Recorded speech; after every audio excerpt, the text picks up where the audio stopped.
this 3-month sub-county exercise. It's part of our routine registration, only that we are now moving out into the communities rather than doing it at the districts. So we'll do that for 3 months and fall back to our routine district registration. So as we get into the routine bit of it that you happen to do a number of times now that we know, is it free? First registrations for national IDs are absolutely free of charge. If you've never registered for a national ID, go to any of our registration centers and have yourself registered and obtain a national ID. It is absolutely free of charge. Let nobody ask you for a coin. We are currently running a number of announcements through various media, including radios across the country.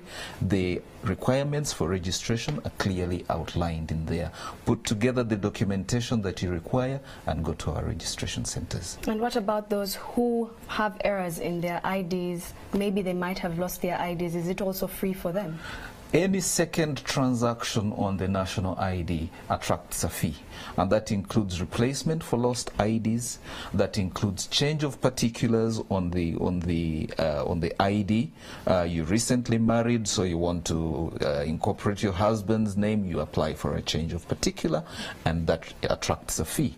Unfortunately, also errors in information on the ID do attract a fee.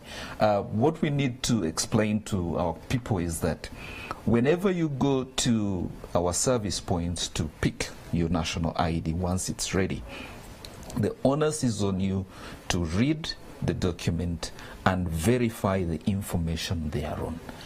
If you identify any errors or mistakes at that stage, it is within your right to reject that ID and indicate what the correct information should be.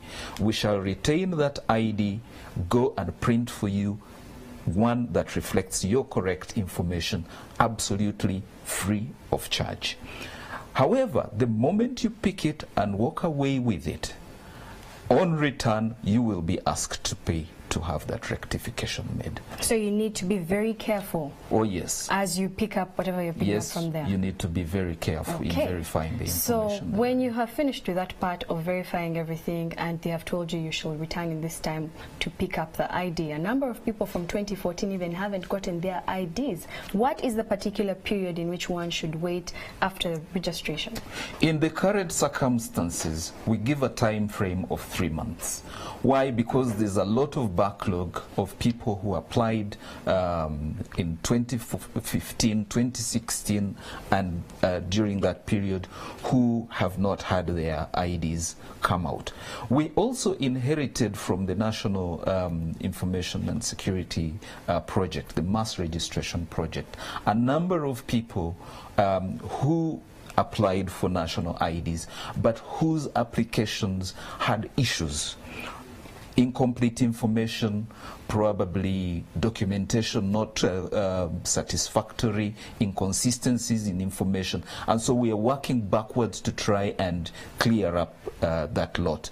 And such cases are going to be handled as well during the course of this three-month exercise. From 2014, what do they do now? Do they come within this exercise to try and get their ID? Yes, within this exercise, if you have never received your ID, probably you registered in 2014, 2015, go to the nearest registration point and find out what exactly may have happened to your application. If there are issues that need rectification of information, if you need to provide additional information, you'll have the opportunity to do that during this exercise and have your ID processed for you. You do mention the registration points. You have said within this exercise they're moving from the district level to the communities. So where can one access this exercise? We shall be having registration centers at all sub-counties across the country. All sub-counties shall have registration points. Municipalities will also have registration points, and major urban areas like Kampala will have registration points at each of the divisions. Okay, so this 3-month-long process seems like it's good news for a number of people, and hopefully everyone should go out and make sure they try and either rectify the errors or even get their national ID. Yes, I think so. We are aware that sometimes sometimes there are issues of access. And we've heard from communities that sometimes travel from deep rural areas to the district is a bit complicated for them. So this should come as a welcome opportunity for them, that they have the service within a walking distance from their homes. So we would like to encourage our people to go out and take opportunity to have this.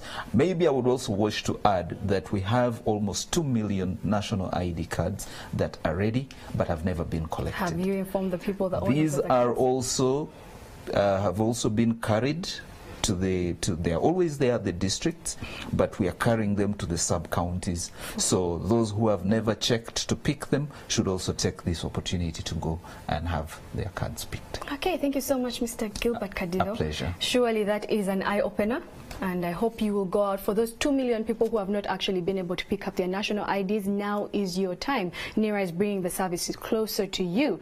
Over to Makerere, where a group of students from the Makerere University have presented a petition to the Education Committee about the ongoing strike at the university. The students are concerned that they have not actually attended classes for a month after they reported for school. The students tell the MPs that they are worried that they are likely to incur extra expenses in hostel fees. Meanwhile, the chairperson of the University Council, Lona Magara, who had been summoned by the committee, did not show up today. She has been given up to tomorrow to appear before the committee.